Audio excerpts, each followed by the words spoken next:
right, taking a look at Apple stock right now. It's absorbing these body blows considering the fact that it might be scaling back on its self-driving Apple car features. There's been a lot of interest in this high technology, a lot of it associated with EVs. Not to say that Apple is going the EV route, but it's less inclined to maybe pursue the whole auto thing route for the time being. Lauren Fix, the automotive expert, the founder of Car Coach, reports. This woman is a walking encyclopedia on this stuff. I always learn a lot. Lauren, first of all, at Apple and what it's saying or maybe not saying about some of these high-tech features and their future. Well, Apple CarPlay is pretty standard in almost every single vehicle that's out there. And so you have to remember they've got 7th or 8th delay on what they call the Titan project. It was originally started in 2015. They took some people from different car manufacturers, including Tesla. And now we're delaying it to 2028. Now, I just want to give people a little grasp on this, but Apple is the largest is like $3 billion a year in R&D. So their research and development is huge. That's larger than the market cap of the entire German stock market, including all of its automakers. So they put a lot of money into this. And I don't know if they're actually going to come up with what they said they were going to do. There is people who have spotted a autonomous car with no steering wheel, no pedals. To me, that's level 5. That's an amusement ride. And that didn't do so well for General Motors. Remember, they had Cruise going. They just pulled that back. They just pulled back Ultra Cruise as well, which was next step beyond their really excellent Super Cruise system.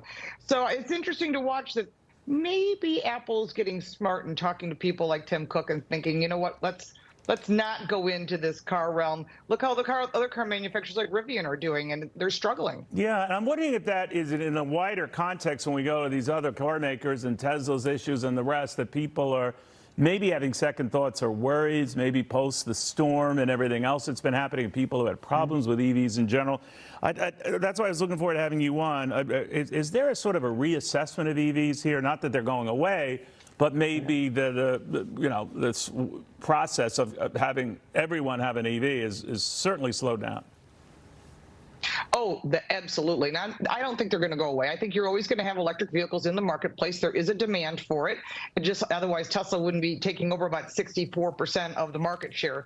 But you'll also see that other car brands such as Toyota have really thought about, and I actually just spoke with an executive where I am here today, and they told me they're working on hydrogen, they're working on synthetic fuel, they're working with Shell on that, and they're already using hydrogen as an option for large trucks from the Long Beach port, where they're taking in methane waste, using that with oxygen to create hydrogen for their vehicles, for large vehicles. It's testing. That's what I think is going to happen with large trucks, and then they're going to work their way to consumer vehicles. But as far as EVs, well, we just found out from the Wall Street Journal just last week that there's a 6.67 multiplier that's put on all gasoline-powered cars, from gasoline-powered cars. For example, Tesla Model Y would be about equivalent to about 65 miles to the gallon. Well, that's a Prius all day long, right? Wow, but that's a good point. They get the multiplier of 6.67.